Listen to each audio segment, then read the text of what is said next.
很多人看见10万招仙女散花，第一反应是又是景区搞噱头博眼球。但我倒觉得这事儿最大的价值不是噱头真假，而是它赤裸裸展示了年轻人的才华线在旧评价体系里有多不值钱。2026年6月份，湖北恩施地心谷景区宣布10天10万总预算招12名暑期见习生，含仙女散花 NPC 策划、旅拍等岗，包吃包住包路费，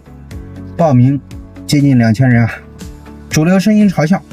扮仙女拿高薪，可真相是，当知识密集型岗位拼命压价时，一个肯为真创意掏真金，把00后网感和表达当资产而非消耗品的老板，反而成了稀有物种。